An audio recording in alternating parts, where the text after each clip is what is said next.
I'm shaking as I write this. My hands won't stop trembling and I keep having to wipe my eyes just to see the screen. I don't even know where to begin except that my brother Jake destroyed me today. Completely destroyed me. Dad died 8 months ago. Pancreatic cancer. 62 years old and gone in 3 months from diagnosis to funeral. Those last weeks, when he could barely lift his head, he kept talking about this vintage Gibson acoustic guitar he'd had since he was 17. The one he taught me to play on when I was 7 years old. Sarah, he whispered to me one night in the hospital, his voice paper thin. That guitar. It's yours. I already told Jake. It's in the will, but I'm telling you now. Promise me you'll play it. Promise me you'll remember. I promised. Of course I promised. That guitar wasn't just an instrument.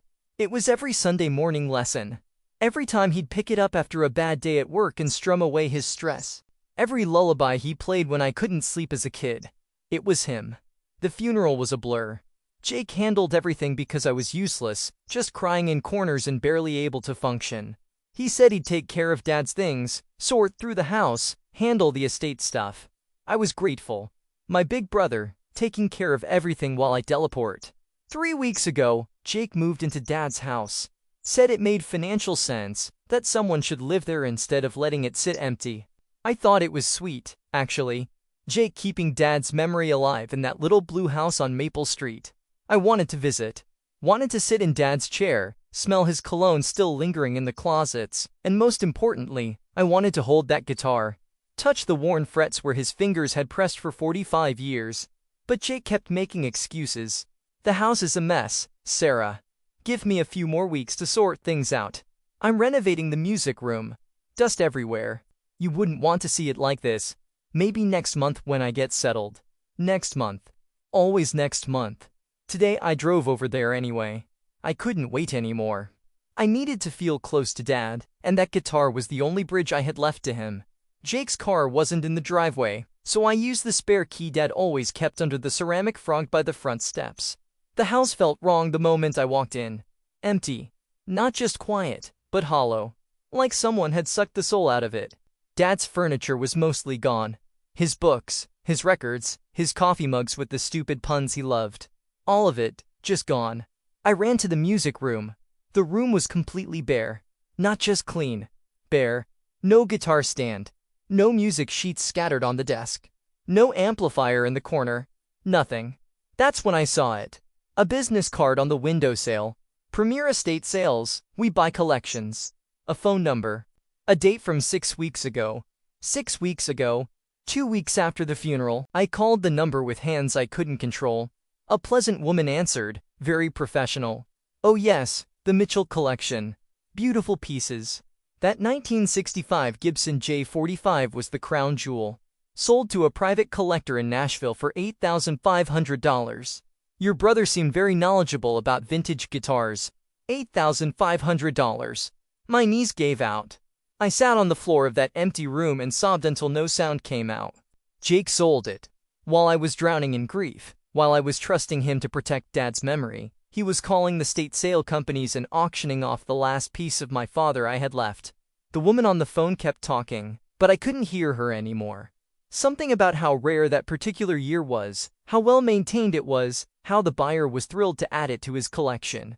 Some stranger in Nashville is holding my father's guitar, running his fingers over strings that Dad's fingers touched 10,000 times, playing melodies in a house where Dad's voice will never echo. I called Jake 17 times. 17. He finally answered on the 18th call. Sarah, what's wrong? You sound terrible. What's wrong?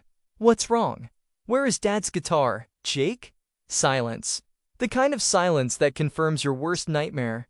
Sarah, listen. Where is Dad's guitar? I can explain. The house, the mortgage, the medical bills. Dad left more debt than you know. I had to make some hard choices. Hard choices. He called selling my inheritance a hard choice. You promised him. You promised Dad you give it to me. Sarah, be reasonable. We needed the money. The estate needed the money. Dad would have understood. Dad would have understood? Dad, who worked double shifts for 3 months to buy me a car for my 16th birthday. Dad, who kept every drawing I ever made stuck to the refrigerator. Dad, who specifically, explicitly, desperately wanted me to have that guitar. How much? My voice was barely a whisper. What? How much did you get for it? Another silence. That's not the point, Sarah. How much, Jake? 8,000. But Sarah, there were medical bills. $8,000. He sold 45 years of my father's love, my childhood memories, my last connection to the man who raised me, for $8,000. I hung up. I couldn't speak anymore. I couldn't think. I just sat in that empty room where our dad used to play, where he used to smile and tap his foot and lose himself in music that made everything okay. It's been 4 hours now. Jake has called me 36 times. 36 voicemails I can't bring myself to listen to. My phone keeps buzzing with texts. Sarah, please let me explain. You don't understand the financial situation. Dad would want us to be practical. I'll make it right somehow. Make it right? How do you make this right? That guitar is in Nashville now, in some collector's climate-controlled room, being treated like an investment instead of a memory. The man who bought it will never know that Dad played Blackbird on it the night I got my first job. He'll never know that Dad wrote a song on it for Mom before she died when I was 12. He'll never know that the small ding near the sound hole happened when I knocked it over learning Wonderwall at 14, and Dad just laughed and said, "Now it has character." Jake stole that. He stole all of it. Not just from me, but from Dad's memory. From the promise he made to a dying man. I keep thinking about Dad in that hospital bed, so worried about making sure I got the guitar. How important it was to him that I have it. How he made Jake promise, made me promise, made it official in the will.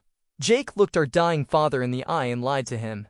My brother, who I've loved and trusted my entire life, who I thought was protecting Dad's legacy, sold my father's soul for $8,000 and then lied to me about it for months. The worst part?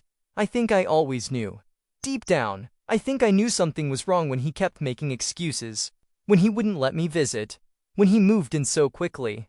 But I didn't want to believe it because believing it meant accepting that the person I trusted most in the world would betray me when I was at my most vulnerable.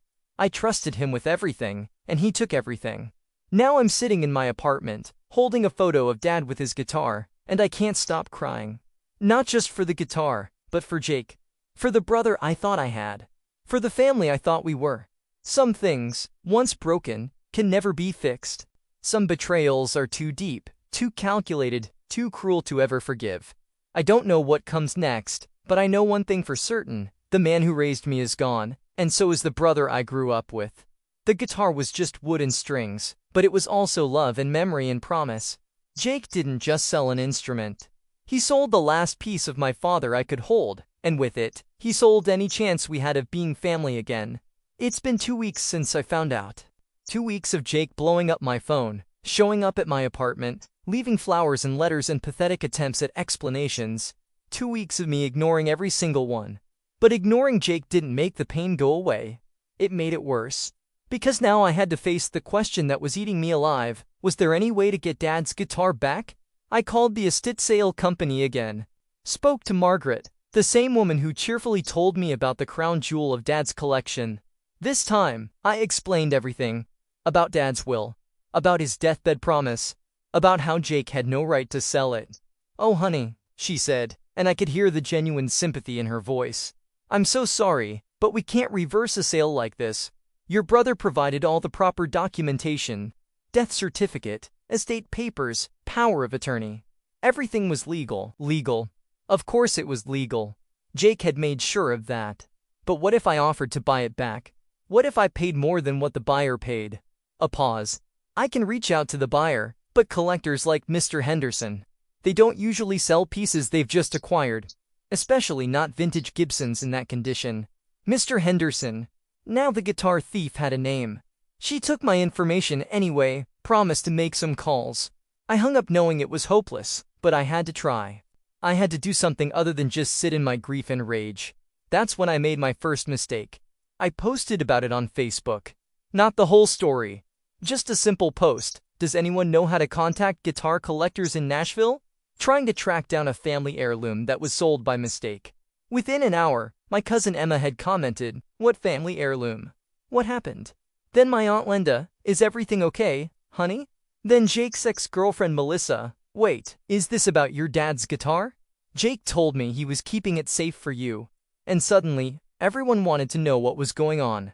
I should have kept my mouth shut. Should have handled it privately.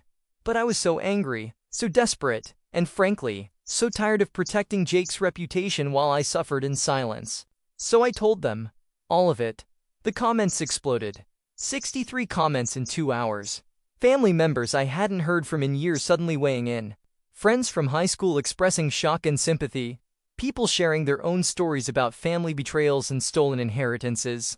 But the comment that broke me came from my dad's best friend, Uncle Terry. Your dad talked about the guitar constantly the last few months. How excited he was that you'd have it. How he taught you to play on it. This is heartbreaking, Sarah. I'm so sorry. That's when Jake called. Not texted. Called. His voice was shaking with rage. Sarah, what the hell is wrong with you? Why are you putting our family business all over social media? Family business? I laughed, but it came out like a sob. You mean your business of stealing from me? I didn't steal anything. I made a difficult decision about the estate. Stop. Just stop with the lies, Jake. Everyone knows now. Everyone knows what you did. You're making me look like a monster. I'm not making you look like anything. I'm just telling the truth. Take the post down, Sarah. This is humiliating.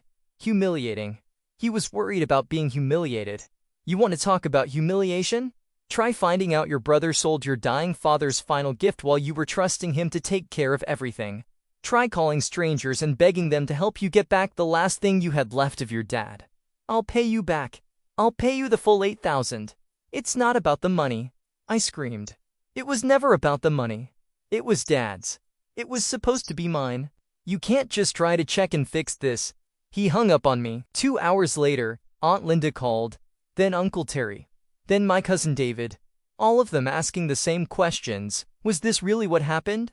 Had Jake really sold Dad's guitar behind my back? Was there anything they could do to help?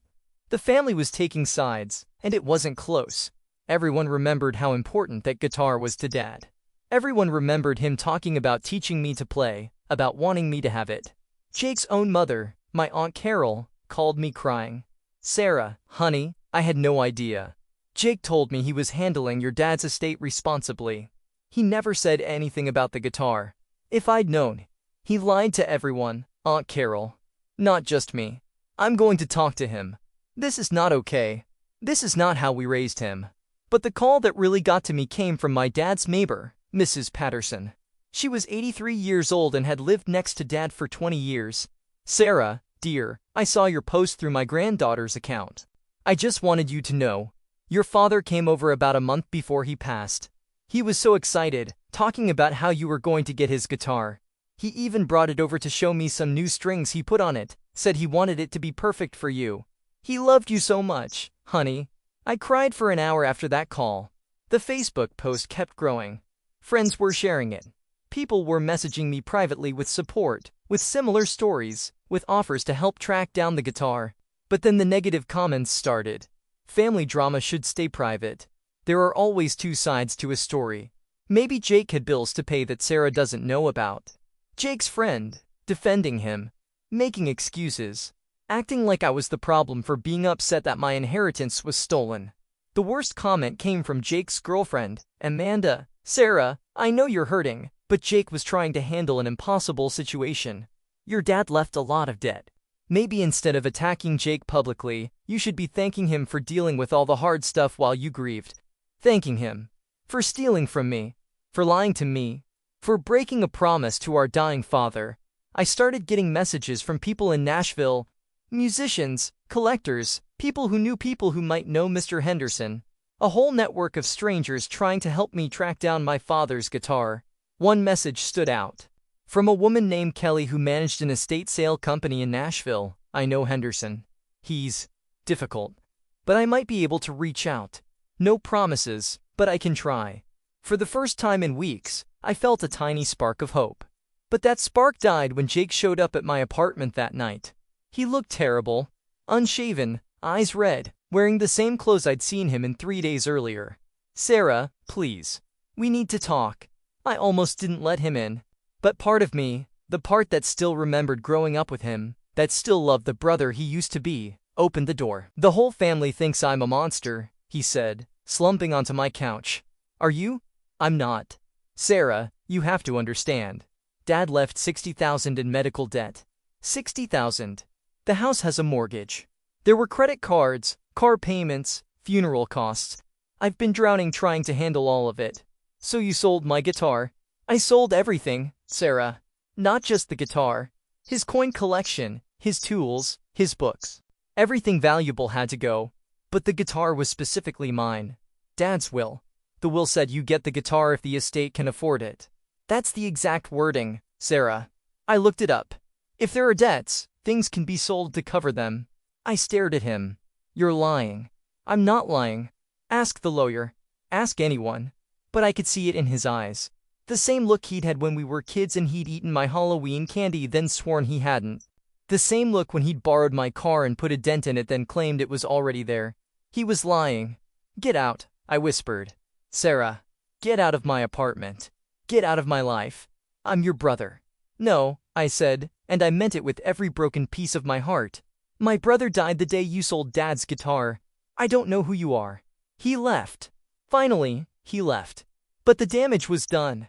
The family was fractured. People were choosing sides. When somewhere in Nashville, a stranger was playing my father's songs on my father's guitar, never knowing that each note was breaking a daughter's heart. The hope I'd felt about tracking down Mr. Henderson was fading fast.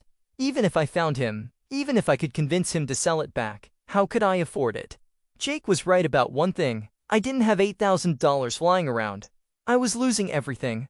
Dad was gone. The guitar was gone. My family was destroyed. And Jake, the one person I'd trusted to help me through the worst time of my life, had betrayed me so completely that I didn't even recognize him anymore. Some betrayals echo through generations. Some wounds never heal. I was beginning to understand that this was both. Kelly from Nashville came through. 3 days after Jake's pathetic visit, she called with news that made my heart race. I found Henderson. Talked to him about your situation. He's interested in hearing your story. Interested. Not willing to sell it back, just interested. What does that mean exactly? He wants to talk to you directly. He's flying to Chicago next week for a guitar show. Says he'll meet with you if you can get there. Chicago was a 4-hour drive. I didn't hesitate. Give me his number. The conversation with Mr. Henderson was strange. He was polite but distant, like he was conducting a business transaction rather than discussing something that meant everything to me. Your brother described the guitar as part of his inheritance, he said. Made no mention of it being specifically designated for someone else. Of course he didn't. It was in my father's will. It was supposed to be mine. Well, young lady, I bought it in good faith. Beautiful instrument. Your father took exceptional care of it. The way he talked about Dad's guitar, so clinical and detached, made me want to scream. But I needed his help. Mr. Henderson, I know you bought it legally. I'm not disputing that. But it means more to me than money. It's the only thing I have left of my father. Would you consider selling it back to me? A long pause. What are you prepared to offer? What was I prepared to offer? Everything. My savings, my car, my soul if necessary. I can offer 12,000, I lied. I had maybe 3,000 in savings and could probably scrape together another 2 from selling everything I owned. 12,000. He seemed to consider this. The guitar's probably worth 15 in today's market. But I appreciate sentimental value. Tell you what, I'll meet with you in Chicago. We can discuss it face to face. I drove to Chicago on a Tuesday, calling in sick to work, running on desperation and coffee. The guitar show was at a convention center, hundreds of people milling around booths filled with instruments worth more than my annual salary. I found Henderson's booth in the back corner. He was exactly what I'd pictured, 60s, silver hair, wearing a vest with a pocket watch. The kind of man who probably had a climate-controlled room just for his collection. And there it was, Dad's guitar, hanging on a display stand like it belonged there, like it hadn't been stolen from a grieving daughter by her lying brother. It looked smaller than I remembered, more fragile. But I could see the ding near the sound hole from when I'd knocked it over at 14. I could see where Dad's thumb had worn away the finish from years of strumming. Beautiful piece, isn't it? Henderson said, watching me stare at it. It's my father's, I whispered. It's mine now. Your brother sold it to me fair and square. My brother had no right to sell it. Henderson's expression hardened. Young lady, I've been collecting guitars for 30 years. I know a legitimate sale when I see one. Your brother had all the proper documentation. But it was meant for me. My father specifically. What your father meant and what your father legally arranged are two different things. I have the bill of sale, signed by the executor of the estate. That's your brother, correct? I nodded, feeling sick. Then there's no issue here. The guitar was legally his to sell. But morally, I don't deal in morals, miss. I deal in ownership and documentation, both of which I have. I stood there staring at Dad's guitar, so close I could touch it, knowing I'd never hold it again. Henderson had no intention of selling it back to me. This whole trip was just him showing off, proving his ownership, rubbing my face in the fact that he could afford what I couldn't. I offered you $12,000, I said desperately, and I've decided I'm not interested in selling. The guitar has a fascinating provenance now. The family drama, the disputed inheritance, makes for a good story at shows like this. A good story. My family's destruction was entertainment to him. I left without another word. Drove 4 hours home in a rage so pure it scared me. Henderson wasn't just keeping the guitar, he was enjoying keeping it. He got off on having something that meant nothing to him but everything to me. When I got home, there were 7 missed calls from Jake and a text, "We need to talk. It's important." I ignored him and called our family lawyer instead. Mr. Peterson had handled Dad's estate and knew all the details. "Sarah, I'm glad you called. I've been thinking about your situation since your Aunt Linda contacted me." "Aunt Linda called you?" "She wanted to understand exactly what happened with your father's guitar. And frankly, after reviewing the files, I have some concerns." My heart started pounding. "What kind of concerns?" "Jake told me the guitar was sold to cover estate debts. But when I look at the numbers, the estate actually had a surplus after everything was settled. There was no need to sell personal bequests." The world tilted. "What are you saying?" "I'm saying Jake may have committed fraud.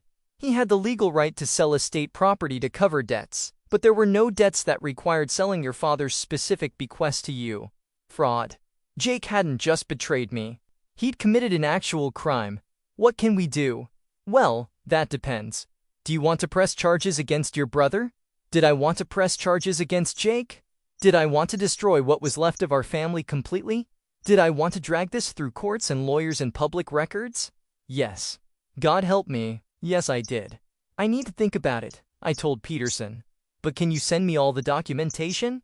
I want to see exactly what Jake did. The files arrived the next day. Page after page of legal documents that painted a clear picture. Jake had lied about everything. There were no significant debts. The estate was solvent. He'd sold Dad's guitar, his coin collection, and several other valuable items not to pay bills, but to pocket the money. My brother wasn't just a liar and a thief. He was an embezzler who used our father's death and my grief as cover for stealing from the estate. I was reading through the documents when my phone rang. Jig again. This time, I answered. "Sarah, thank God. I've been trying to reach you. I know what you did, Jay." Silence. I talked to Peterson. I saw the estate records. There were no debts, were there? You just wanted the money. "Sarah, please, let me explain." "Explain what?" "How you stole from Dad's estate. How you committed fraud. How you looked me in the eye and lied about needing money to pay bills that didn't exist. I needed the money, okay? Amanda and I were getting married. We wanted to buy a house. And you don't even play guitar anymore, Sarah. That thing was just going to sit in your closet." I hung up and immediately blocked his number. He didn't just sell my inheritance. He sold it to buy a house with his girlfriend. While I was grieving, while I was trusting him to honor Dad's wishes, he was planning his future with money stolen from our father's estate. The next few days were a blur of phone calls. Peterson explaining my legal options. Family members expressing shock and outrage as word spread about Jake's actual motives. Aunt Linda crying on the phone about how ashamed she was of her son. But the call that broke me came from Mrs. Patterson, Dad's elderly neighbor. "Sarah, dear, I hope you don't mind me calling. I just heard about what really happened with Jake and the guitar." "It's okay, Mrs. Patterson." "Well, it's not okay, honey. But I wanted to tell you something. After your father passed, Jake came over asking about your dad's shed. Said he was looking for tools and things to sell. But I saw him loading up that guitar amp, the little one your father kept out there for when he wanted to practice without bothering anyone. Another piece Dad had meant for me. Another thing Jake had stolen. He sold that too? I don't know, dear. But he took it. along with a box of what looked like sheet music and some other things. Sheet music. Dad's handwritten songs, including the lullaby he'd written for me when I was little, the one I'd asked him to teach me just last Christmas. Jake had taken everything. Not just the guitar, but every musical memory Dad had left behind. That night, I made my decision. I called Peterson and told him I wanted to press charges. Full prosecution for estate fraud and embezzlement. I didn't care if it destroyed our family completely. Jake had already done that. But when Peterson filed the papers, we discovered something that made everything worse. Jake had already spent most of the money. The house he'd bought with Amanda was leveraged to the hilt. Even if we won in court, even if we proved he'd stolen from the estate, there was no money left to recover. The guitar was gone forever. The money was gone forever. And now our family was gone forever too. The trial lasted 3 months. Jake pled guilty to avoid jail time, got 2 years probation and in order to make restitution. But restitution from what? He'd already spent everything, and bankruptcy would just wipe out whatever judgment we got. The local newspaper covered the story. Local man pleads guilty to defrauding sister's inheritance. Everyone in our small town knew. Jake lost his job. Amanda left him.